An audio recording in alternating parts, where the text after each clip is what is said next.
Hello and welcome to the TRU GOLF Academy. You've joined me, Jon Watts, and today I'm in a bunker on our 18th green here at Drayton Park Golf Club.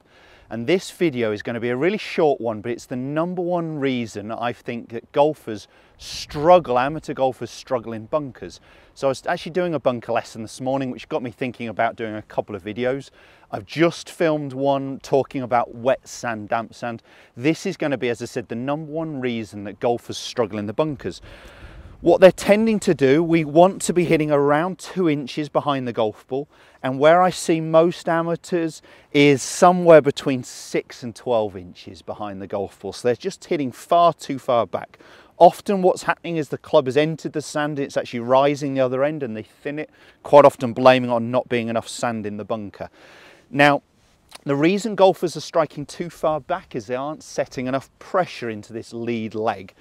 So I tend to find, even if golfers are starting there, as they're swinging, they're making some sort of movement to help the ball up in the air, leaning backwards. So I've got a really simple drill to make sure you're setting that pressure onto your lead leg and keeping it there. Now, the one little thing to say with that, I have discussed before, is although we want our pressure on our lead leg, we don't want our handle leaning forwards. And this is a slightly strange one. It's a bit like pat your head and rub your tummy. When you set your weight left, your pressure forwards, you'll tend to want to lean the shaft forwards as well. So I want you to keep your weight forwards, but have that club more level. So what I'm going to get you to do is set up as normal. I'm going to get you to actually take your right foot, your trail foot, a little bit further back and then go up onto your toe. So now I feel like I've got pretty much all my pressure on my lead side, and I'm really going to make sure I almost push off that trail foot so I finish with all my weight on there. And I should be able to lift that foot quite easily because I'm setting this pressure forwards. So normal setup position, a little bit wide with your trail foot, just take it back up and up onto your toe. And what I'm going to try and do is just feel like I push off my trail foot so I've really got that pressure onto my lead side. So all my pressure there to start with, and then finishing that way too. Great contact, that's going to finish really close, and you can see all my pressure is on my lead side, nothing onto my trail foot. Let me just show you one more of those. Contact point, by the way, absolutely perfect.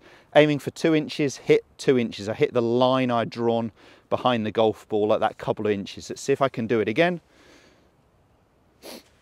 So normal setup, pressure over on this lead foot. You can see I'm up onto my toe of my trail foot here. I'm going to use it as if I'm almost pushing off that side, so really setting that weight left. Not quite as good a strike, a little bit further back, a slightly lower ball flight. The result hasn't mattered, but I've still got that pressure on this lead side. I've probably hit closer to 3 inches rather than 2, so maybe I needed a little bit more push off that trail foot, but that's a great exercise to make sure you're getting the contact point correct in the sand. I know it's going to help you guys next time you get on the golf course. Make sure you're getting that contact point. Draw a line in the sand in your practice bunker and look at your strike location. You'll be surprised how far behind the line it starts being if it's something you struggle with. If you did enjoy the content of that video, make sure you give us a thumbs up. Do subscribe to the channel as well for all the other content every Monday, Wednesday and Friday at 5:30. Thanks guys, we'll see you soon.